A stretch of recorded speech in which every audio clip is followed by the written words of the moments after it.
उत्तर सोलापूर तालुक्यातील डोणगाव येथे सामाजिक कार्यकर्ते रघुनाथ खजूरकर यांनी एक तरी मरण नाहीतर धोरण या ब्रीद वाक्याच्या आधारे आमरण उपोषणास सुरुवात केली आहे। डोणगाव ग्रामपंचायत कार्यालयासमोर हे उपोषण सुरू आहे।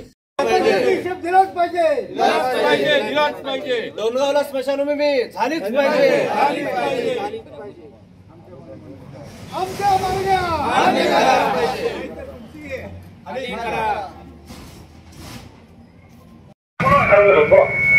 मी वाट बघितली, आजपासून उपोषणाला बसलोय। ओके आपण मला तुम्हाला माहित आहे आज मी किती वेळा तुमच्याकडे आलोय, तर माझी एवढीच विनंती आहे की मी मागणी मान्य झाल्याशिवाय मागे हटणार नाही। तुम्हाला माहित आहे माझी तुम्हाला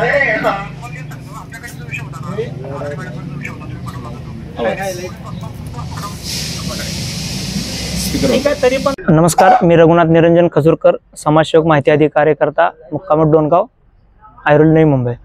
आज उपोषणाला बसण्याचं कारण की 5 वर्षापासून ह्या आरोग्य केंद्रासाठी पाठपुरावा करत असताना शासनाने पुरावे देऊन सुद्धा शासनाने हे करून सुद्धा मुक्कामपोट डोणगाव ग्रामपंचायतले ग्रामपंचायत कमिटी आणि ग्रामसेवक काही सुद्धा करत नाहीत। त्यामुळे ही वेळ आलेली आहे। आरोग्य केंद्र स्थलांतराचा ठराव 2020 पासून 5 वर्ष झाले आज का मंजूर करून इकडे आणत नाहीत, त्यासाठी बसले। दुसरी गोष्ट आहे, 40 वर्ष आम्ही लहानाचे मोठे झाले होतो, स्मशानभूमी व्यवस्थित नाही। आज तुम्ही न्यायालयाने आदेश दिले अतिक्रम काढण्यासाठी, त्या आरोग्य विभागाच्या जागी सुद्धा अतिक्रम झाले। न्यायालयाने आदेश देऊन न्यायालयाचं ऐकत नाहीत, म्हणजे तुम्ही मोठे आहेत। ह्या 3-4 गोष्टीसाठी आणि जे रस्ते गेलेले आहेत त्या कॉन्ट्रॅक्टरला यांनी फाईल साईन करून पैसे सुद्धा दिलेत।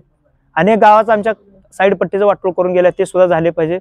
अशा प्रत्येक अनेक गोष्टी आहेत, सर्व सांगू शकत नाही, फक्त मोजक्या गोष्टी मला त्या मान्य झाल्या पाहिजे। त्यासाठी अमरण उपोषणाला बसलेलो आहे। जोपर्यंत मी अमरण मागण्या मान्य होत नाही तोपर्यंत अमरण उपोषण माघार घेणार नाही।